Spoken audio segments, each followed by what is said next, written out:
takes to remember how to interact with people in person. Board Game Blitz is sponsored by Gray Fox Games. This week, we're talking about board game conventions. First, we discuss a couple games we've played recently, like Funny Pages, The Search for Planet X, and Jackpot Payout. Then, we discuss how we think board game conventions will be different going forward. And now, here are your hosts, Ambie and Crystal.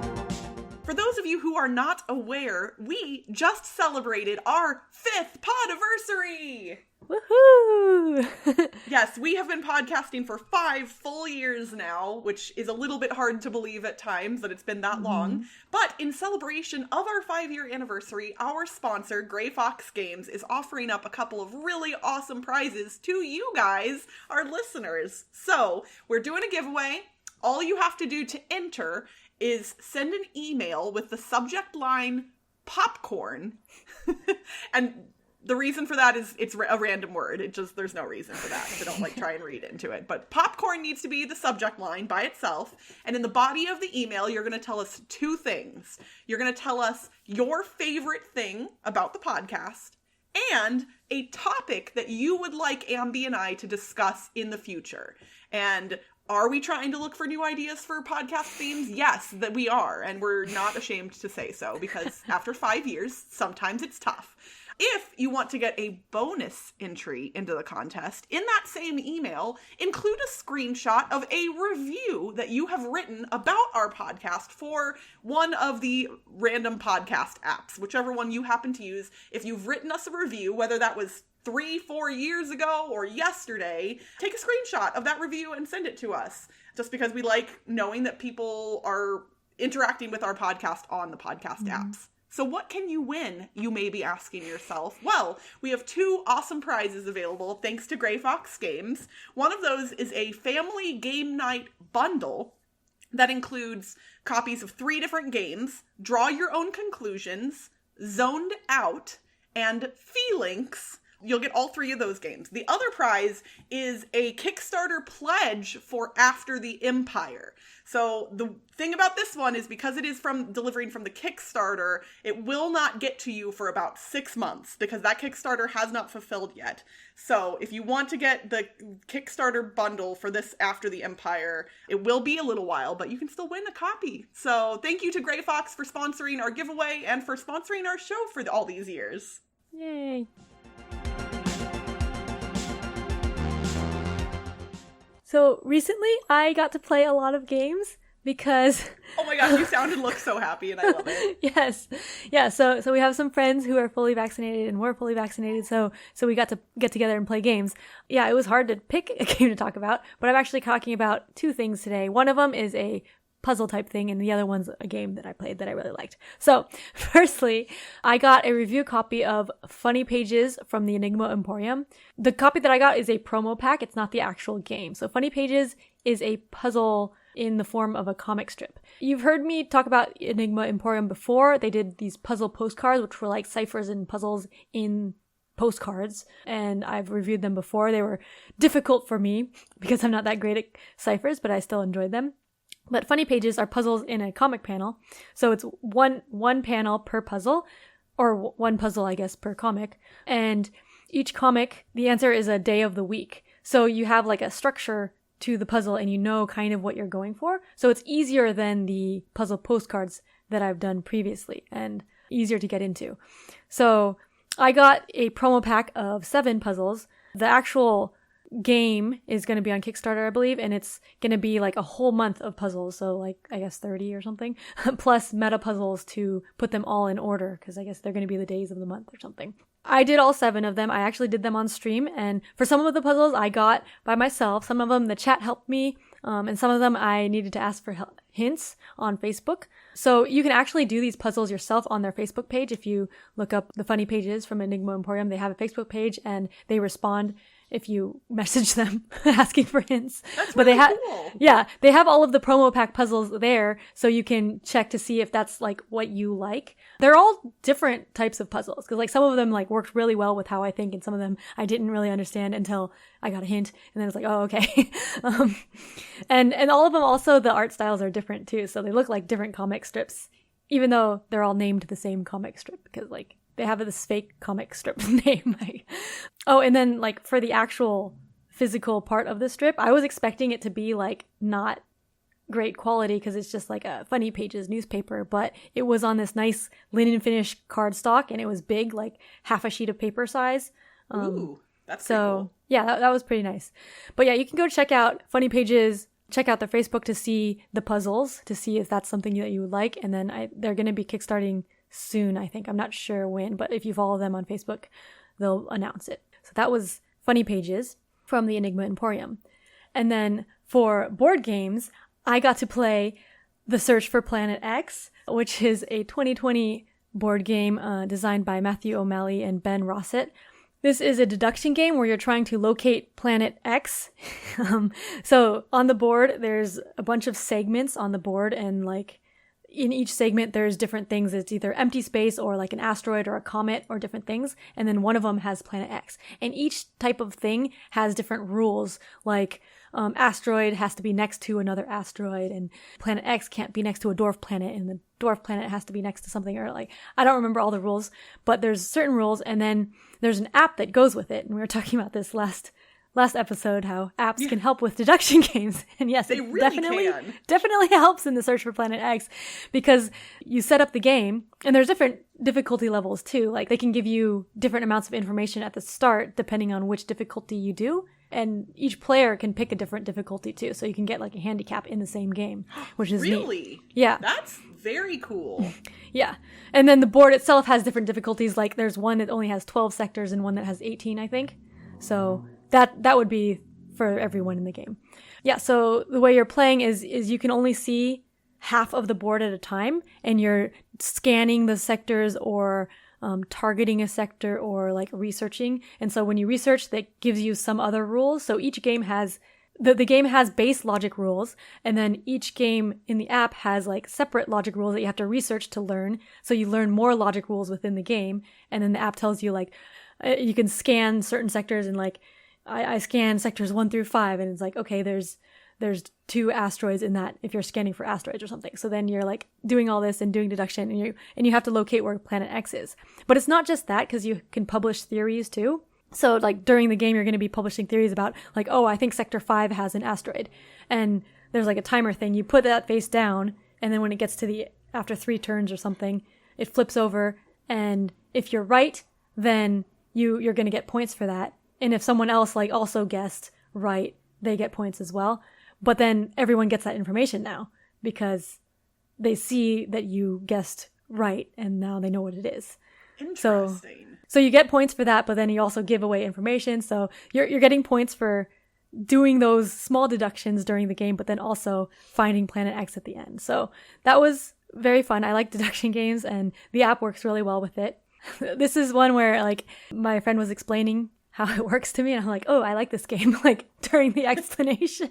I love it when you can tell that quickly. When somebody, I mean, it was like that when you described Rosetta to me. I literally was like, yeah, that's my favorite game. Like, that's going to be up there. Like, how could I have not, Like, yeah, it's great when you know that quickly. You're like, oh, this game is my jam. Yeah. It's not going to be my favorite game, but it's pretty good. Yes. And Rosetta, I don't think is my favorite game either, but it's up there pretty high, I can imagine.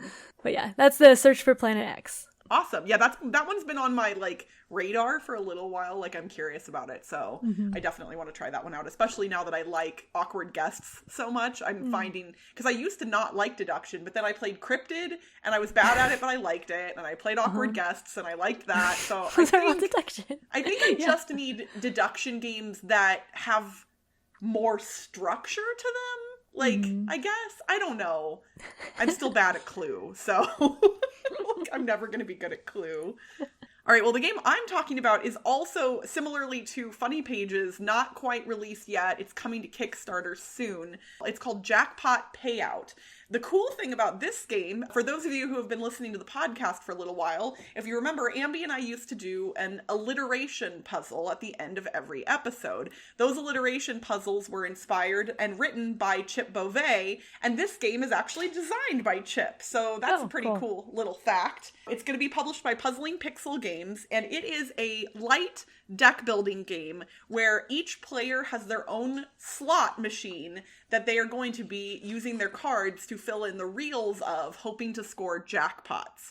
So in your starting deck, you only have a couple of each symbol. So the grapes and the cherries and the crowns, you only have a couple of each one. And so you can't score a jackpot very easily right away because you have to get 3 matching symbols in the reels on your board as you play cards from your deck to score a jackpot. So every time you play cards out, you get to pick up new cards from the display, and depending on if you have a matching pair on your board, it will allow you to potentially pick up more powerful cards that have multiple symbols on them or special powers on them, which will help you build up your deck, make it easier to get jackpots, or to make it easier to acquire even better cards going forward. You can also add in wilds to your deck, although the goal is to score jackpots, and those wilds won't help you too much except for just the scoring of the jackpot itself, because what you're trying to do when you score those jackpots is get coins, and the wilds generally do not have coins printed on them. So you only score the number of coins that's on the cards that are part of the jackpot.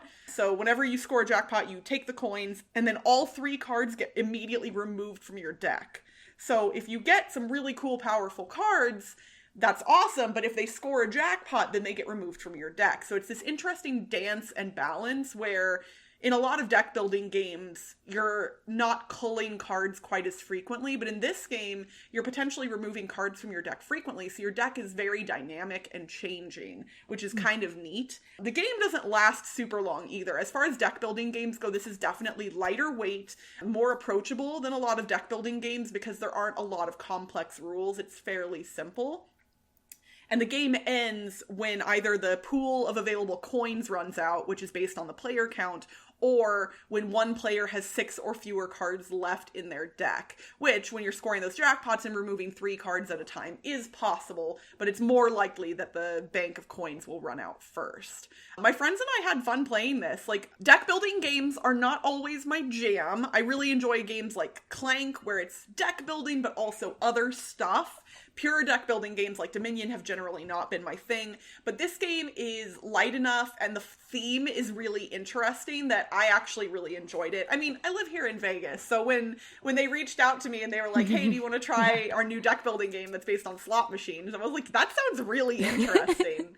I like games with different, unique themes, and this one is cool. I think this one, if you like deck building games a lot, like you just love deck building games, this would be a good, almost a filler weight deck building game for your collection. Or if you want to introduce deck building as a mechanism to people who are less experienced with hobby games, this would be a really good way to do it, because even like everybody, even if you don't gamble, you're familiar with what a slot machine is, and it's really easy to be like, oh, just flip up the first 3 cards of your deck and put them on your board. Like, it's very simple to explain. Mm-hmm. People don't have to do a lot of complex stuff. So I think that this one is really neat. It is hitting Kickstarter as of now on June 8th, assuming nothing changes for them leading up to that date. So I think if you're looking for a light deck building game, you should definitely give Jackpot Payout from Puzzling Pixel Games a glance. Cool. Ambie, since it is our 5th anniversary, you suggested something that I thought was a really neat idea, and you said, what if we went back and talked about the same topic that we talked about in episode 1? And then we realized that the topic that you and Cassidy and I talked about in episode 1 was board game conventions. Yep. And at first glance, considering we are still in the middle of a global pandemic, that seemed like maybe not the best decision. But upon further reflection, I actually thought it would be neat for us to talk about what we think will be different or new or what will change in regard to board game conventions going forward. Mm-hmm. I know not everybody, we're not going to dwell necessarily on the pandemic itself, but I think large group gatherings for the foreseeable future aren't going to look the same as they always have. And how do we think that is going to affect the board game community? It could, and we could even spin this off into game night, meetup type things too, but it's board game conventions specifically, like, it's hard for me to picture 100,000 people, like going to Essen or however many, like, that's hard to imagine right now. And So, like, what are your thoughts immediately? Like, what do you think of when you think, like, there are some conventions scheduled for the fall. We don't know for sure what the first big convention is going to be right now. But, like, what do you think that's going to look like when the first quote-unquote big one happens? Well, I know Gen Con is happening, right? Yes. I don't know when that is. Right now, Gen Con, Origins, BGG Con, PAX Unplugged... Like, there's a whole bunch of conventions that are all happening in the span of, like, 3 months, I think. Like, or 3 or 4 months. Yeah, convention season, the end of convention season. Huh? Like, since normally some of those conventions would have happened earlier in the year, and they got moved. And I'm guessing that most of those are going to go off in the fall now. Like, I'm thinking that they're going to happen. Probably. But they're not going to look the way they used to. Yeah, they're probably going to be smaller, and... With all of the digital conventions that happened this last year, I know people were talking about having like more digital options or like the possibilities of having digital and physical conventions, but that seems really difficult from a organizing standpoint because like being able to have have like physical conventions but then also be like streaming so that people can be participating virtually is very difficult if there's a lot of people and you need all of that bandwidth with the internet and stuff. Oh yeah, that's the logistics of doing such a thing.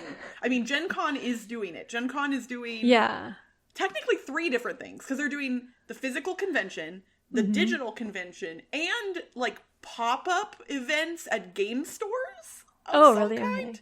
Yeah, like but then having like all the personnel for all of that too, like Gen Con is one of the few organizations that like has the staff to pull something like that off. Yeah. So that'll be interesting to see how that works, and it would be really neat if having it be also virtual and like the pop-ups that opens it up to more people. So that's cool. But yeah, for the smaller big conventions, like I guess BGG and Dice Tower Con, like those, they're not going to have a Gen Con staff to be able to do things like that. Right. It takes all of their manpower to just do the physical convention. So yeah, I don't know. I guess eventually it will come back to having a lot of people, but I don't know like how, like if that's going to be in the fall this year or like next year. Because for me, I'm personally not going to many conventions because of other reasons, but I want to. Right. Yeah. Gosh. What was the last convention that you got to go to? Dice Tower Con in 2019. Okay, so it's been almost 2 years for you. Mm-hmm. Which, is understandable when you have twins. Yeah, we actually want to go to Dice Tower West in 2022. Yay! Like we might be able to do that. We don't know. We need to practice traveling. I mean, that makes sense to me. Traveling with it'll be two 2-year-olds at that point. That sounds like a handful, to say the least.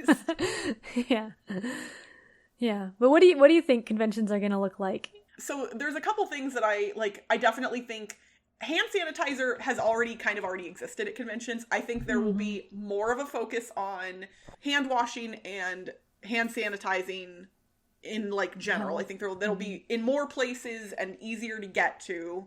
I hope, this is a personal thing for me, I hope that mask wearing is still encouraged, even if it isn't required, only because, well, not only because, but primarily because the thing that we've all been talking about and dealing with for literal years, like forever, is con crud. Like, everybody knows that con crud exists, and after a convention, a bunch of people inevitably get sick, usually with a bad cold or the flu or whatever random bug happens to be getting passed around.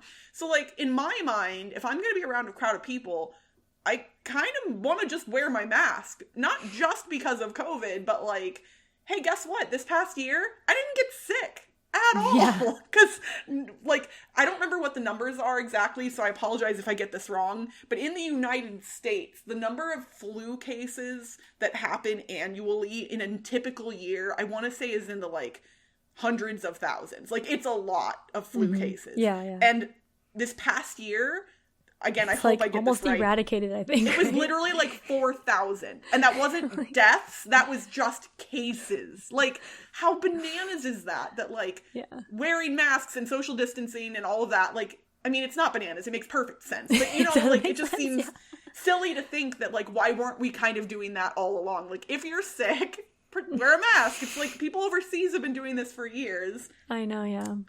So I do hope that, like, mask wearing is more common, especially if you aren't feeling well. Like, if you're not feeling great, like, put a freaking mask on, just in case. It's not gonna hurt anything. I also imagine that there will be specific types of events that won't happen anymore. Like, the things that I'm thinking of probably are... So the thing that you and I both loved at BGG Con, that big dexterity game area, you know, that's kind of like this big open space where, like, people can just walk up and try random games. I'm wondering if things like that will still be around. I know that, like, the virus, at least COVID specifically, isn't as prevalent on hard surfaces, but also, like, if you do need to go and disinfect stuff, those things are kind of harder, I would imagine, to keep clean. So, but I mean, the board games themselves are also... That's true. Like even the board just, game like, library. So do you think board game libraries will change at all? I don't know. Maybe they'll have like hand sanitizer at the entrance to the library or something like that. I don't know. Yeah. Well, and like, I know in some like businesses, specific items get quarantined for a certain amount of time after somebody has used them. So I wonder, in theory, if board game libraries would do something similar or need to do something similar, where like when a game gets checked back in, maybe it doesn't immediately go back on the shelf again.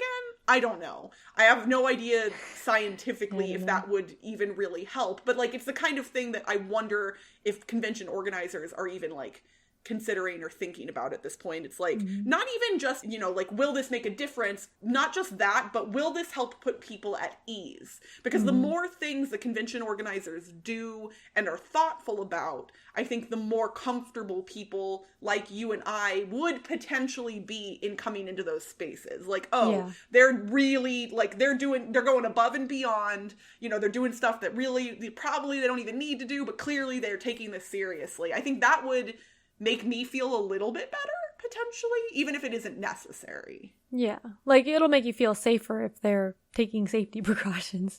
Right. I mean, yeah, like, for me, like, if a board game convention doesn't have a code of conduct, that's always kind of been a red flag. And so for me, if they don't have procedures or practices in place to help mitigate the risk of, you know, virus spreading, like, that to me would also be a red flag, at least at this point. I hope that we reach a point where this stuff doesn't, you know, isn't as necessary anymore, obviously. But and obviously a lot of people are getting vaccinated, which is awesome. If people are able to, you should definitely get the vaccine. But I also know there are people for, you know, various medical reasons who can't get the vaccine if they have autoimmune diseases or things like that. And so those are the people that I really worry about. Like, they need to eventually, hopefully, be able to come into these spaces too. And so those of us who can help protect them need to do so. So what do you think about, like, crowd size, spacing, like, things like that? Because obviously board games are a social thing where you are sitting in close proximity to potentially strangers. And then in the past, especially at, like, well, shoot, all of these events, like, often some of those spaces are packed to the gills with people. Like, if something's getting breathed into the air, you know about it. Like, if somebody had a garlic sandwich for lunch, you know about it. Like, you know? That I can't imagine being in a space like that right now. Right? Like, I'm picturing, it's weird. You'd think I would go to Gen Con first, but BGG Con is actually the thing that enters my brain. That one, at the old venue, because I didn't go to BGG Con after it moved, at the old venue, that one, like, main room where they had, like, some of the, like, hot games set up, and then, like, all of the tables were just filled all the time. Like, it was just wall-to-wall people constantly. Yeah. And Gen Con, like, the event, oh, yeah. The exhibitor hall. Yeah, exhibitor hall. Yeah, that's very packed. Like, you literally can't walk 2 inches without bumping into somebody in a normal year. Yeah. So, yeah, like, I mean, even if attendance is lowered, either by choice or just by the fact that less people are going to want to go, how the conventions will enforce potential social distancing is definitely going to be tricky. Could they have like limits on the number of people in a room, maybe?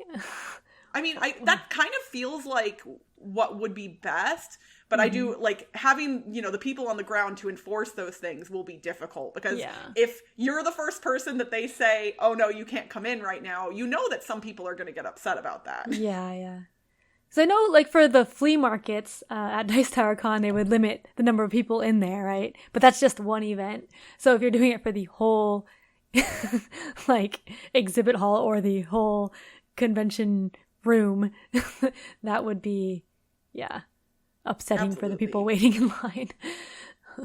I guess the gist of all of this for me is that my hope is that both convention organizers and convention attendees will just be a little bit more thoughtful about their own behavior and the other people around them. Yeah. You know, we all tend to have moments where we get busy or distracted or whatever else, and like you kind of forget that other people exist. And I think that hopefully more people will be like, okay, I need to pay more attention to what's going on. Like, I can't just like barrel through the Gen Con hall and bump into whoever. Like, I need to, that's crowded over there. I'll check out that booth later. Let me go to this other thing and not run for the new hotness. Although I hope they also kind of do away with that to some degree. Like, I don't want publishers like doing things that encourage people to behave badly. You know what I mean? Yeah. That mad rush for whatever hot game that only has X number of copies. Although, shoot, that's going to be really difficult for publishers, because how many copies of a game do you bring to a convention has always been something very difficult for them to kind of suss out, because you really don't know. Like, all it takes is one person kind of spreading the word about a thing, and all of a sudden it's the hotness and everybody wants it. But if you bring too much inventory to a convention, I know that can be really expensive to like bring the games in and have to ship them back. Yeah, they don't want to ship them back. No, I do not envy publishers who have to make that judgment call about like how many games they're gonna bring, because then like sometimes you do accidentally create a scarcity of something without necessarily intending to, and then everyone gets mad at you. Yeah, they really do. People get, and it's so funny because I think if anybody paused for a few seconds and thought about that piece of it, like, how do they know to how many games to bring? How, like, do you think publishers could release some kind of a Google form or something similar where they just like could gauge interest in their new titles? Like, hey, these are the games we're releasing at Gen Con. Are you attending Gen Con? Yes or no? Do you plan on buying a copy of this game? Yes or no? I feel like some publishers do that, right? Or they have like pre-orders where you can pick it up there, and then they also... Ooh, yeah. Oink Games did that. Oink Games does pre-orders for some of their games. And then they also bring extra ones, because not everyone sees the pre-order thing, and then But that actually might be smarter for other publishers to pick up, is that pre-order system. So like you can gauge a little more accurately what the interest level is going to be. And then if other people get interested and miss out, at least they had the opportunity theoretically. Yeah. I think to have it like work well, it would have to work with the actual convention, and have the convention send out to all of the attendees so that you know that the attendees saw it. That's a good point. So yeah, working in theory, this might work better with like smaller conventions, whereas some of the larger ones, I think that would be difficult to facilitate. But technically, if the convention wanted to, they could reach out to all of the people who are exhibiting and say, do you want to be included in this pre-order form? And literally, they could send out one giant form with the games that each exhibitor is like, okay, this is what we have available for pre-order. Oh, yeah. And, I mean, that could theoretically work. Now we're just trying to organize a convention. I mean, it's funny because I help a little bit with Dice Tower West, so like, it's gonna happen. I'm not in charge of that piece of things, like our retail area, the publishers, like that's not my responsibility, but it's something I could theoretically suggest. Our retail retail buying games isn't as big of a deal at Dice Tower West. Like, we have retail available. We have publishers there, but it isn't like as much of the focus as it is at a convention like Gen Con. So, well, this is a fun topic. We've talked about conventions a handful of times throughout the past, and I think it's a discussion that we'll definitely have more in the future. Needless to say, I don't think I'm going to any conventions in the near future, but I'm really excited to go to one again eventually. Next year. And that's it for this week's Board Game Blitz. Visit our website, boardgameblitz.com, for video and blog content, as well as to get links to all our social media pages. This episode was sponsored by Grey Fox Games. Just in case you don't win After the Empire Night contest, you can still grab a copy for yourself on GameFound now. And if you want to get some other amazing Grey Fox games at a discount, just use the code BGBLITZ21 at checkout. They are offering Blitzketeers 20% off non-exclusive items on their website. Grey Fox Games. Quality games cleverly crafted. Join the Blitzketeer community on Discord by following the link in the show notes. You can support the show by leaving us a rating and review on your podcast provider. And if you want behind-the-scenes access and an invite to our private Slack channel, visit patreon.com/BoardGameBlitz. Our theme song was composed by Andrew Morrow. Technical support provided by Toby Mount. Board Game Blitz is part of the Dice Tower Network. Until next time, share with me your fave game. Why don't you share with me your fave game? Share with me your fave game. Let's play it today. Bye, everyone. Bye. First. My friends and I had fun playing this. Like, deck building games are not generally my... Sorry. No, it's fine. It's fine. I was like, I can hold it together. It's good.